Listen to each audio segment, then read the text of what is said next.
رمضان۔ بسم اللہ الرحمن الرحیم۔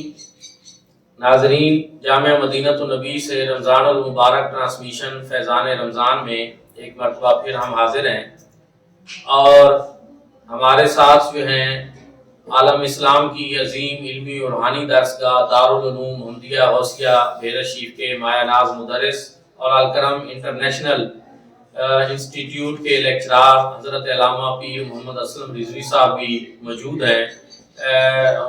عجیب اتفاق ہے اور حسین اتفاق ہے کہ وطن عزیز پاکستان سے بڑی محبت بھی کرتے ہیں، جس سلسلے سے ان کا تعلق ہے، جہاں سے تعلیم حاصل کی، جہاں پہ تدریس کی، وہ ادارہ، وہ جگہ وہ ہے جس کا قیام پاکستان سے بڑا گہرا تعلق ہے، اور ہمیشہ وہاں سے وطن عزیز پاکستان کی محبت جو ہے اس کو پروان چڑھایا گیا ہے، اس کا درس دیا گیا ہے۔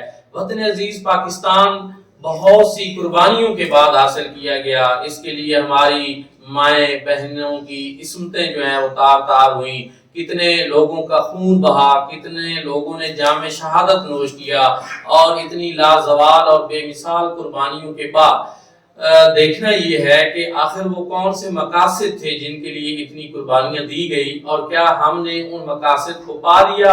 اور آج ہم دیکھتے ہیں، آپ بھی دیکھ رہے ہیں، جن دنوں یہ پروگرام ہو رہا ہے، وطن عزیز میں اقتدار کی ایک جنگ چھڑی ہوئی ہے اور سیاسی کشمکش جاری ہے، لیکن کیا ان دنوں میں ہم یہ نہیں دیکھ رہے کہ ہمارے اصل مقاصد جو ہیں وہ تو نظروں سے اوجھل ہو رہے ہیں؟ اس حوالے سے ہم قبلہ پیر صاحب سے رہنمائی لیتے ہیں۔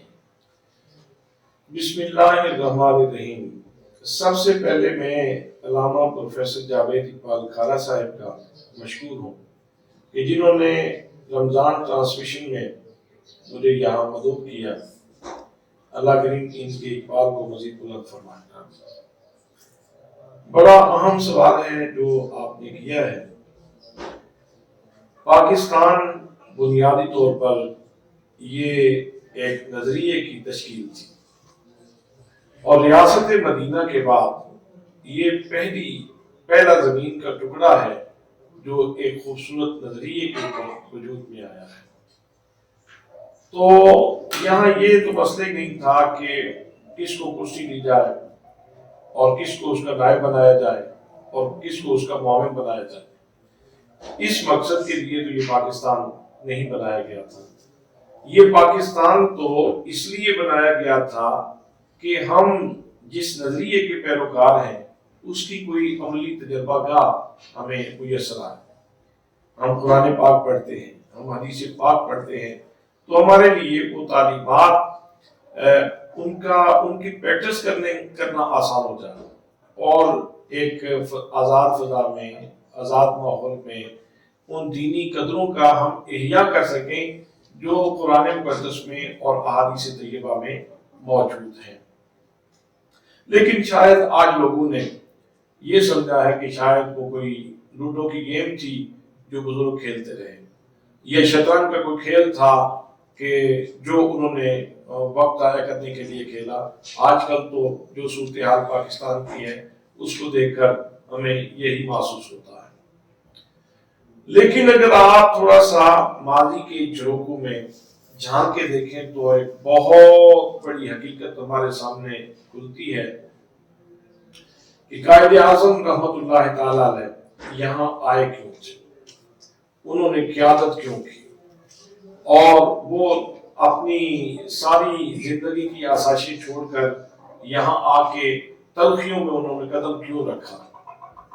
تو ایک ماسٹر محمد اشرف صاحب تھے چٹالہ کے ضلع جیلم میں، وہ منگلہ ہائی اسکول میں پڑھتے تھے، تو وہ کہتے ہیں ہمارے جو استاد محترم تھے وہ بڑے محب وطن تھے، اور ان کا یہ خاصہ تھا کہ ان کی کوشش ہوتی کہ اپنے بچوں کے دلوں میں پاکستان کی محبت ڈالی جائے۔ تو آج کل تو یہ چیز بھی منقع ہو رہی ہے، شاید اساتذہ کرام بھی یہی سکھاتے ہیں، بیٹا کیسے کس گر سے روزی کمانی ہے اور کس گر سے ہم نے مال و دولت اکٹھی کرنی ہے۔ اس وقت وہ خوش نصیب اور عالی وقار لوگ موجود تھے جو اپنے بچوں میں وطن کی محبت منتقل کیا کرتے تھے۔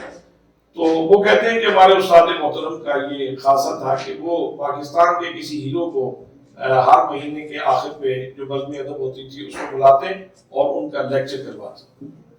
ایک دفعہ ایک شخصیت کو بلایا گیا، کہتے ہیں ان کا نام تو مجھے یاد نہیں رہا، لیکن جو انہوں نے باتیں کی وہ میرے دل کی تختی پہ آج بھی لکھی ہوئی ہے. انہوں نے کہا کہ جب قائد اعظم رحمۃ اللہ تعالیٰ علیہ یہاں پر صغیر میں آئے تو سب سے پہلے ان سے میں ملا تھا، اور میں نے ان سے پوچھا کہ آپ یہاں کیسے تشریف لائے. ان کو میں نے گم پایا، میں نے پوچھا کہ آپ بڑے پریشان ہیں تو کیسے تشریف لائے، بلکہ انہوں نے خود ہی کہا کہ آپ کو معلوم ہے کہ میں یہاں کیسے آیا. تو میں نے جواب دیا جی علامہ اقبال نے آپ کو ریکویسٹ کی، اس وجہ سے آپ آئے. لیاقت علی خان صاحب آپ کو لندن میں جا کے ملے، وہ ریکویسٹ کر کے آئے تو اس لیے آپ آئے. یہاں برصغیر کے لوگ آپ کے اوپر ٹرسٹ کرتے ہیں، اعتماد کرتے ہیں، تو اس لیے آپ تشریف لائے.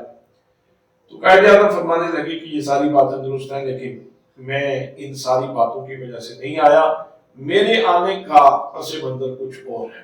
اور وہ یہ ہے کہ میں ایک دن اپنے فلائٹ میں سو رہا تھا تو میری چارپائی ہلتی ہے، تو میں سمجھے شاید زلزلہ ہے. میں اٹھا، اٹھ کے بیٹھا، پھر لیٹ گیا. دوسری دفعہ پھر میری چارپائی ہلتی ہے تو پھر مجھے ایسے ہی احساس ہوا، میں اٹھ کے بیٹھا، پھر لیٹ گیا. تیسری دفعہ میری چارپائی ذرا زور سے ہلتی اور میں اٹھ کے بیٹھتا ہوں تو شعوری طور پر میں حاضر ہوں اور میں دیکھتا ہوں کہ کمرہ سارے کا سارا روشن ہے، اور ایک شخصیت، نور پیکر شخصیت میرے سامنے تشریف فرما ہے. تو میں ان سے پوچھتا ہوں وہ آپ کون ہیں؟ آگے سے جو مجھے جواب ملا وہ جواب کمال کا جواب تھا. اس شخصیت نے ارشاد فرمایا I am your prophet محمد صلی اللہ علیہ وسلم، میں تمہارا نبی محمد مصطفیٰ اور میں تمہاری ڈیوٹی لگانے کے لیے آیا ہوں. تم پاکستان اپنا برصغیر میں جاؤ، وہاں لوگ آزادی کی جنگ لڑ رہے ہیں، تم وہاں جاؤ اور ان کی مدد کرو، ان کی قیادت کرو، اور قائد اعظم سن لو میں بھی تمہارے ساتھ ہوں، میں بھی تمہارے ساتھ ہوں. تو اس طرح یہ پاکستان ہمیں سرکار دو عالم صلی اللہ علیہ وسلم کے زندہ معجزہ کی صورت میں یہ نصیب ہوا ہے. تو اس لیے معجزات کے ساتھ مذاق کرنا یہ بہت بڑی تباہی کا باعث ہو سکتا ہے، بہت بڑی بربادی کا باعث ہو سکتا ہے.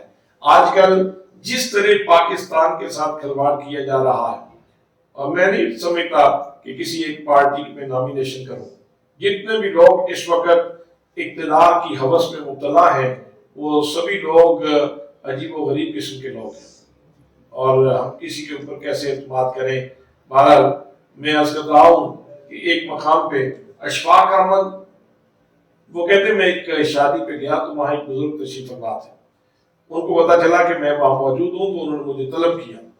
میرے گلے میں رومال تھا، انہوں نے وہ رومال پکڑ لیا اور رومال کو پکڑ کے وہ بار بار جھٹکے دیتے تھے اور کہتے تھے اشفاق احمد اپنی قوم سے کہو پاکستان کی قدر کرو، پاکستان کی قدر کرو، پاکستان کی قدر کرو. یہ نبی پاک صلی اللہ علیہ وسلم کا معجزہ ہے، اور اگر اس کی قدر نہیں کرو گے تو پھر صالح علیہ السلام کی جو اونٹنی کی کونچے کاٹنے والے لوگ تھے ان کی طرح برباد ہو جاؤ گے. پاکستان کی قدر کرو. آج ہم بھی جامعہ مدینہ النبی میں بیٹھ کر اپنے پاکستان کی عوام کو اور مقتدر قوتوں کو یہی کہنا چاہتے ہیں اور ہاتھ جوڑ کے یہ عرض کرتے ہیں خدارا پاکستان کی قدر کرو، خدارا پاکستان کی قدر کرو، خدارا پاکستان کی قدر کرو. اس کو لوڈو کا کھیل مت بناؤ، اس کو بلیئرڈ کا کھیل مت بناؤ، اور اس کو شطرنج کا کھیل مت بناؤ. اس کی قدر کرو اور اس کے اصل نظریے سے پیار کرو جس کے لیے یہ پاک وطن بنایا گیا تھا. ہماری دعا ہے کہ اللہ کریم پاکستان کو وہ وقت دیکھنا نصیب فرمائے.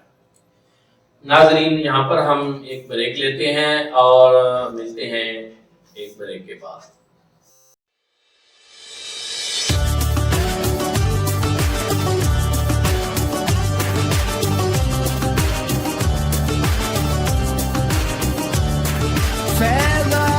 فیضان رمضان